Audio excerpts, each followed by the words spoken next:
Controversies हो रही है, गाड़ियां खराब हो रही हैं, रबर वो गल जाता है, क्या ये सही है? ये पॉलिटिकल मुझे बदनाम करने के लिए और इथेनॉल को बदनाम करने के लिए एक प्रयास है।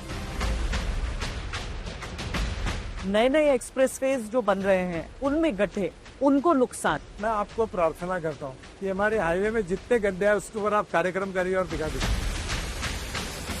NHAI ने एक कॉन्ट्रैक्टर का टर्मिनेट किया है। एक में हजारों जो मिलता है उसके ऊपर एक्शन दो, किसी को छोड़कर।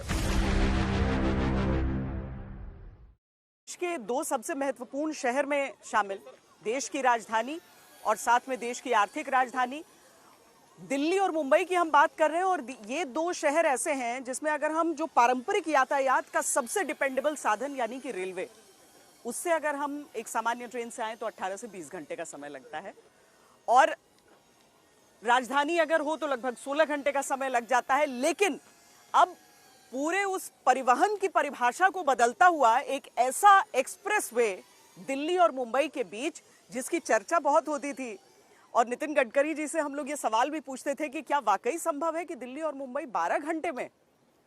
और अब जब हम उसके उस सिरे पर खड़े हैं जहां से दिल्ली में, चाहे ईस्ट दिल्ली हम लें या फिर दक्षिण दिल्ली लें, सबसे कुछ रास्ते हैं जो चढ़ जाते हैं इस पर आकर, ये संभव हो रहा है अब कुछ महीनों में। देखिए, अभी तो हम दिल्ली मुंबई हाईवे पर नहीं लगे हैं, हाँ। पर आप ये जो रोड के ऊपर खड़े उसके नीचे वाला एरिया जो है, हाँ। और एक कालिंदी कुंज वगैरह, ये पहले इस एरिया में मैं पब्लिक मीटिंग के लिए आया था। हाँ।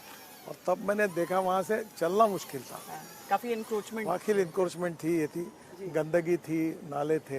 अब उस एरिया के ऊपर से ये एलिवेटेड रोड है। हाँ। ये स्टेट ऑफ आर्ट डिज़ाइन है, ये जो ब्रिज बना हुआ है ऐसे बहुत अच्छा डिज़ाइन है।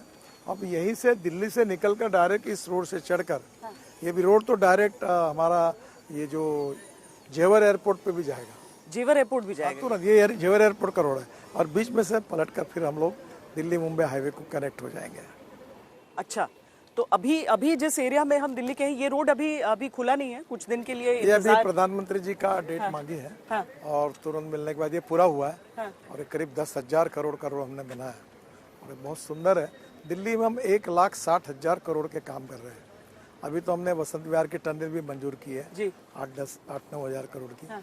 और हम दिल्ली को, बहुत कठिन काम है ट्रैफिक जाम से मुक्त करना, पर दिल्ली से ट्रैफिक जाम और पोल्यूशन से मुक्त करना, हाँ। ये हमारी कोशिश है और हम लोग इसके लिए कोशिश कर रहे हैं। हाँ। ये उसका एक बड़ा प्रयास, क्योंकि नीचे हम वाकई अब देखिए ना, ये पूरा गंदगी का नाला है। हाँ। ये पुराना एरिया है। हाँ। वो शाहीन बाग वगैरह जो एरिया था वो नीचे में था। और देखो ये किस प्रकार से, कितने बड़े समस्या ये काम करते समय, और हमारे प्लास्टिक पड़ा हुआ है केड़ कचरा से। अब ये पूरा एरिया इंक्रोचमेंट है, झोपड़पट्टी है। हमने यहाँ से ऊपर में आकर देखो ये क्रेन कैसे डाली है, कैसे बनाया, बेस बनाया, और नाले में घुसकर ये काम किया हुआ है। यानी आप नीचे जाके देखिए आप कि कितना कठिनाई में ये काम किया हुआ है। और ये नाले में हमने ऐसे ब्रिज तैयार किए। तो हम अब एक्सप्रेसवे की तरफ चलते हैं। चलिए जी।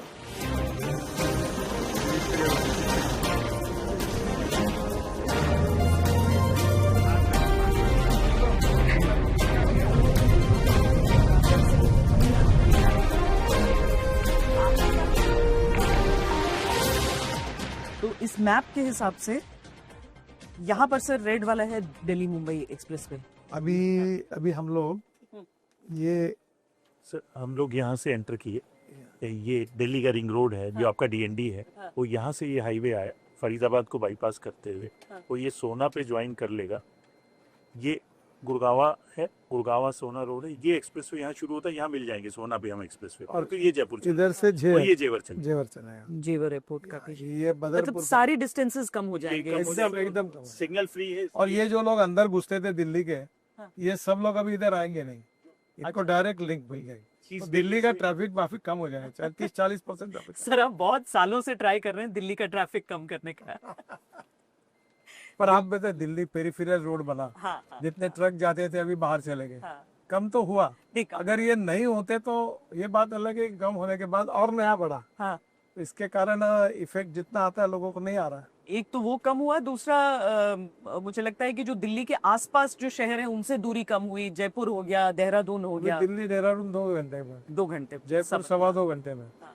तो ये तो बदल एकदम हो गया है। अब एग्जिस्टिंग दिल्ली जयपुर रोड का भी ट्रैफिक ज्यादा हाँ। कम नहीं हुआ, इसका मतलब ट्रैफिक बढ़ा भी बहुत। ट्रैफिक बढ़ा भी है। पर सर 1 लाख करोड़ इस दिल्ली मुंबई एक्सप्रेसवे की, दिल्ली मुंबई एक्सप्रेस हाईवे की कीमत 1 लाख करोड़ की, अब ज्यादा हो जाएगी, 1,10,000 करोड़ तक जाएगी। उस हिसाब का रिटर्न्स क्या, अगर एक आम आदमी सोचे, देखिए सरकार की बात एक होती है, एक होता है आम इंसान सोच रहा है कि देखिए ये रिटर्न के हिसाब से नहीं गिनना चाहिए। हाँ।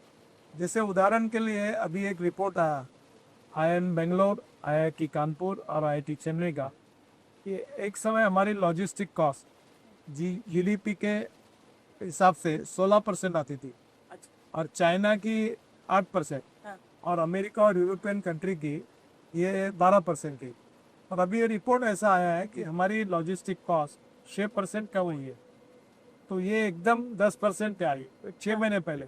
अभी तो मुझे लगता है वो 9 पे आई होगी, सिंगल डिजिट पे।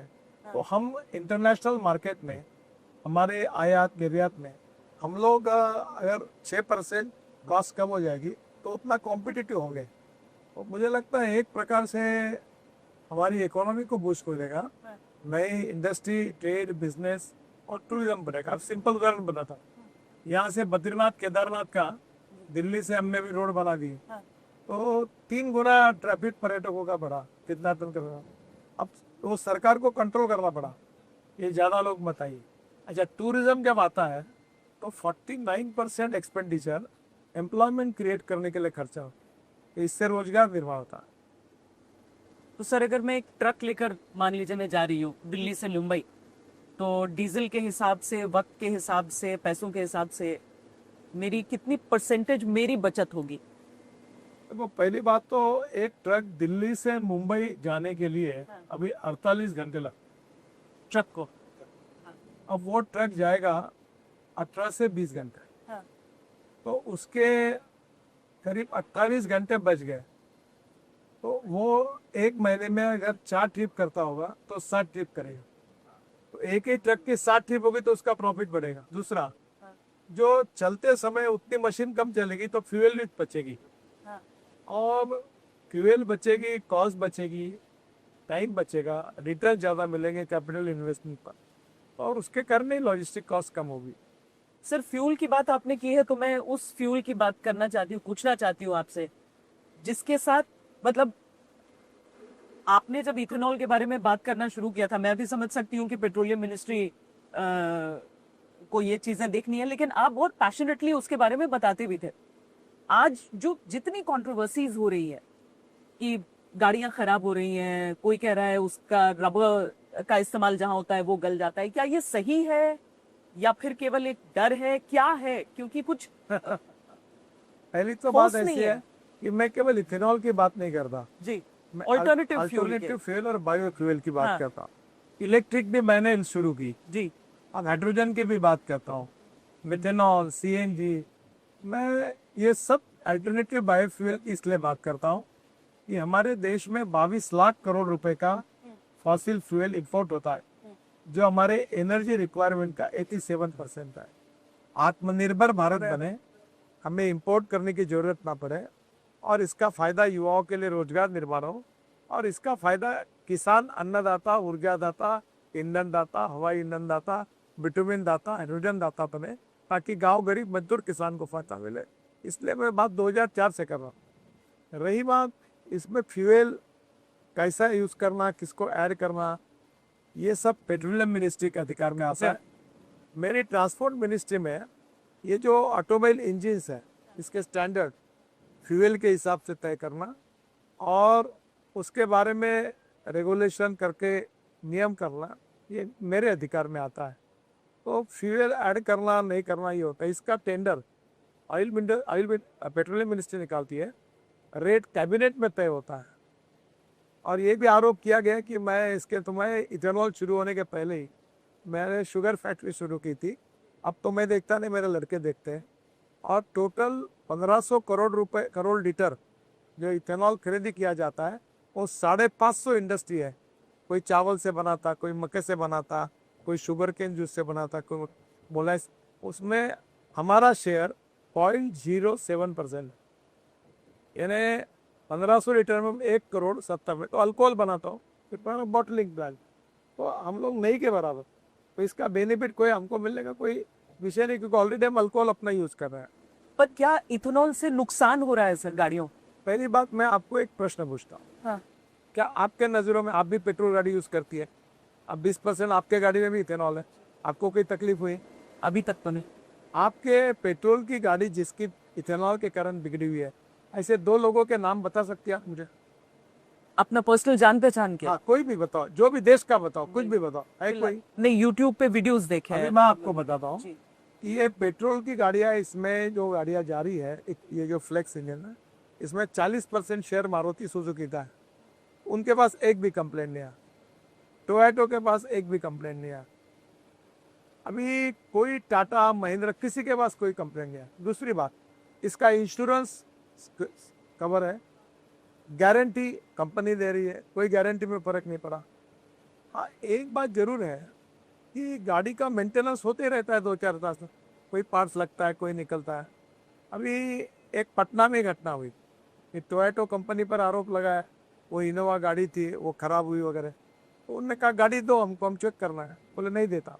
तो उन्होंने कहा नहीं देंगे तो हम पब्लिक डिक्लेयर करेंगे। फिर उसने गाड़ी दी, चेक किया तो उसमें पानी अडल्ट्रेशन किया हुआ मिला। सर कोई खुद से थोड़ी मिलाएगा, मतलब अब आप ही बताओ कि फिर बाद में उसका टेस्टिंग हुआ। हाँ। अब वो FIR दर्ज की उसके खिलाफ। अभी ये क्या है कि ये पॉलिटिकल एक मुझे बदनाम करने के लिए और इथेनॉल को बदनाम करने के लिए एक प्रयास है। और मैं तो आह्वान करता हूँ, मैंने कल ही कहा कि जिसमें की गाड़ी पेट्रोल की इथेनॉल डाली खराब हुई है, वो एक तकरार तुरंत डीलर के पास करे, और एक तकरार हमारी मिनिस्ट्री ने रियम तैयार की है इसके बारे में, हमें तकरार करें, हम इंक्वायरी करेंगे, आपको राहत देंगे।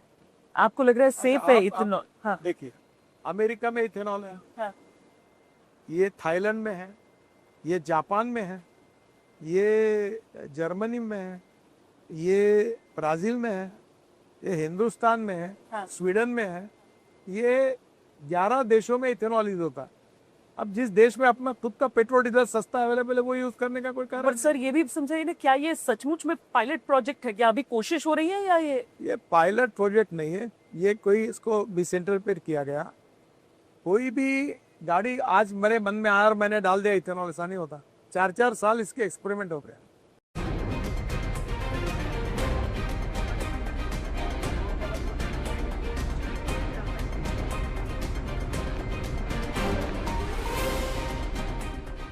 तो सर इसमें मतलब अगर हम बाकी रोड से कंपेयर करें, एक्सप्रेसवे से कंपेयर करें, तो इसमें कौन सी एक ऐसी चीज है, कोई नई टेक्नोलॉजी या ऐसी चीज जो इसे बाकियों से अलग और एक अभी तरीके से? आपने जो लोहे का ब्रिज देखा ना, हाँ।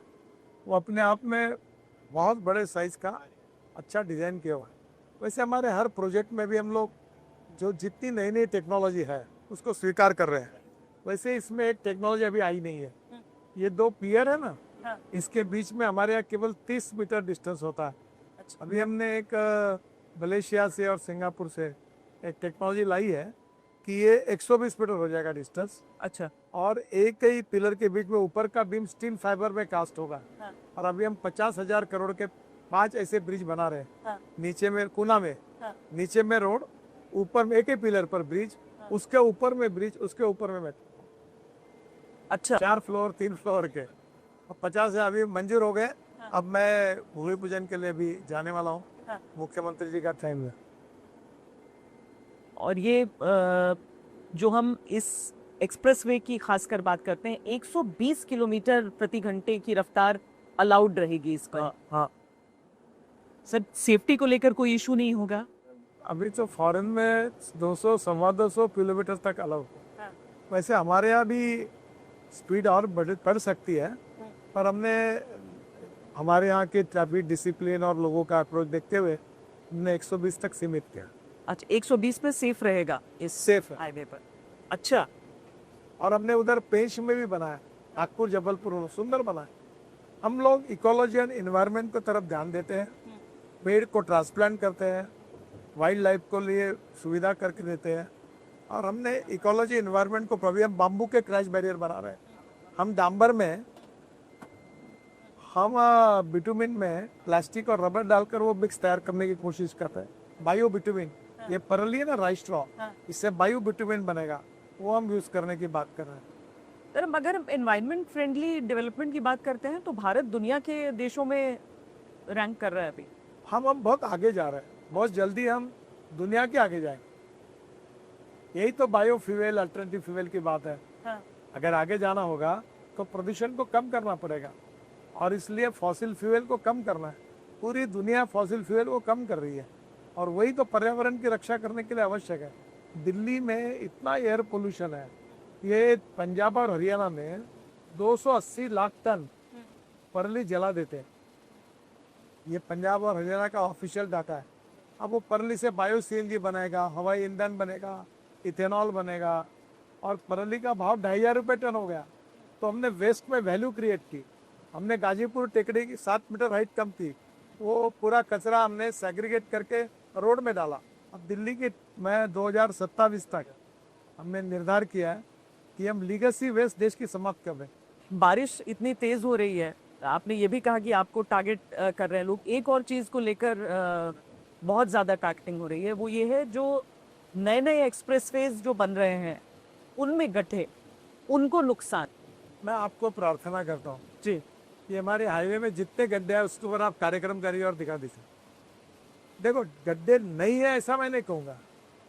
हेवी ट्रैफिक के बाद 2 साल 3 साल 4 साल कभी ना कभी प्रॉब्लम आते हैं, पर आप मुझे बताइए, आज जो लोग ही आपको फीडबैक देंगे इतना रोड अच्छा है, हमें 2 घंटा 3 घंटा नीचे हमारे बच गए। तो कमियाँ है और कमियाँ हम इम्प्रूव भी कर रहे हैं। और अभी हमारे पास एक एक्सरे मशीन जैसा है कि हम कॉन्ट्रैक्टर का, ऑफिसर का और रोड का एक्सरे निकाल के अब हम सब निकाल सकते हैं कि भाई गड़बड़ क्या है, राइडर क्वालिटी कैसी है, एक्सपांशन जॉइंट कैसे है, ये कंस्ट्रक्शन कैसा हुआ है, यहाँ पेड़ लगे हैं तो कौन से है, कौन सी स्पेसीज है, हम सबका। मैं अभी पिछले महीने में पूरा महीना मैंने एक 950 प्रोजेक्ट का रिव्यू लिया। कल भी मैंने करीब 23 एक्सप्रेस हाईवे का रिव्यू लिया, अधिकारी, कॉन्ट्रैक्टर सबके साथ। तो मैं ये नहीं कहता कि कहीं कमी हो सकती है, चल रही है।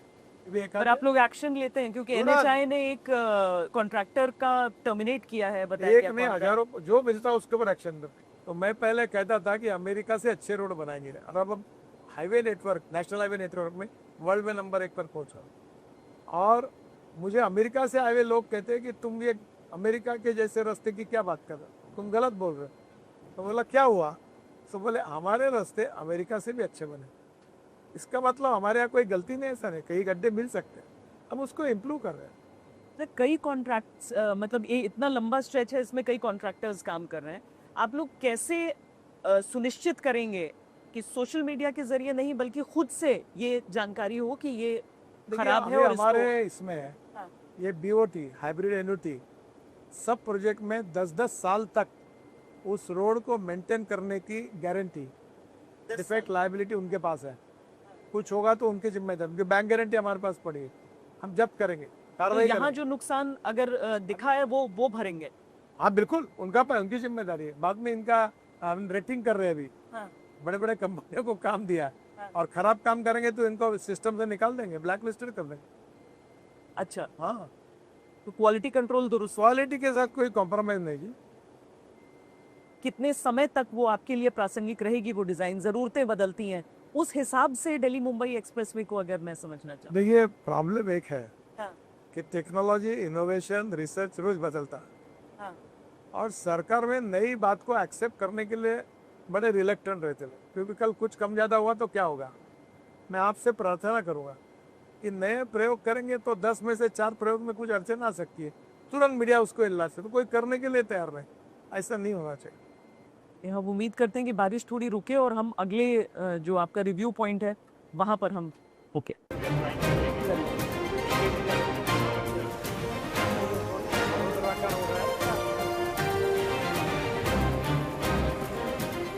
तो तो ये एक्सप्रेसवे पूरा खुलने का इंतजार सबको है। हम इस समय एक ऐसी रेस्ट एरिया में रुके हैं। बारिश बहुत हो रही है इसलिए शेड है, लेकिन ऐसी बहुत सारी जगह मिल जाती हैं। यहाँ पर ईवी के रिचार्ज का पॉइंट भी है और जो अब एक नॉर्म हो चुका है। लेकिन नितिन जी, अगर हम ये सोचें कि ये कब तक आपका टारगेट है, कब तक बिना किसी डाइवर्जन के, बिना इस पे से उतरे? अभी तो लगभग ये बड़ौदा के आगे तक पूरा हो गया। जी। केवल मुंबई के भी एक पैकेज में और इधर गुजरात में 2 पैकेज में प्रॉब्लम है। हाँ। वो कॉन्ट्रैक्टर फेल हो गया, हमने टर्मिनेट कर दिया। अच्छा। वही है, बाकी 3 पैकेज छोड़कर बाकी रोड लगभग 80% काम पूरा हो। आज जिस तरह के इंस्पेक्शन के लिए आप निकले, रिव्यू के लिए निकले, ऐसे आप निकलते रहते हैं? निकलते रहता हूँ, क्योंकि आपको एक बात बताता हूँ कि हम जब लोग प्रत्यक्ष रूप से देखते हैं तो मैं आज बहुत सी बातें मैं समझ गया हूँ। कुछ बातें आपके सामने बोल सकता हूँ, कुछ नहीं बोल रहा हूँ, पर मैं इसमें सब बातें समझ गया हूँ। और मैं इसके ऊपर वर्क करके फिर जब पूछूंगा क्यों नहीं हुआ, ये क्यों नहीं हुआ, ये क्या हुआ, तो इसका जब पता चलता है अधिकारी और कॉन्ट्रैक्टर को तो अवेयरनेस बढ़ता है। अभी ये जो हमने मशीन है, अभी जो मैं देखने लिए आपको ले जाऊँगा, ये एक्सरे मशीन है रोड का। मुझे कहाँ गड्ढा है, कहाँ स्लोप है, कहाँ राइडिंग क्वालिटी ख़राब है, या प्लांटेशन कितना हुआ है, स्ट्रक्चर्स कहाँ है, रोड पर कौन खड़ा है, एवरीथिंग मेरे पास आ जाएगा। एआई का उपयोग किया है उस एक मशीन के साथ। वो एआई ये भी बताएगा कि अगले 2 महीने के बाद रोड खराब होने वाला है क्या, उसमें प्रॉब्लम क्या है, ये भी आ जाएगा। अच्छा। हाँ, और इतना महंगा रोड, टोल के लिए भी उतनी ही जेब खाली करनी होगी लोग। नहीं अभी तो हमने सस्ता कर दिया ना। 3000 रुपये में 200 टोल फ्री है, तो 15 रुपये में आ गया टोल, तो लगभग तो कोई प्राइस ही नहीं उसका। अच्छा। जो 150 रुपये भरते थे वो 15 रुपये में आ गया। तो कार वालों के लिए नहीं है, और बाकी ट्रक वालों के लिए तो उनका सेविंग भी है ना, फ्यूल का सेविंग है, टाइम का सेविंग है, तो उसमें उनका फायदा भी है। चलिए नितिन जी, हम उम्मीद करते हैं कि जल्दी से जल्दी ये एक्सप्रेसवे लोगों के लिए खुल पाए। बहुत बहुत धन्यवाद ये पूरा हिस्सा हमें दिखाने के लिए, इसका पार्ट हमें बनाने के लिए। बहुत धन्यवाद। देश और दुनिया की बाकी खबरों के लिए देखते रहिए आज तक।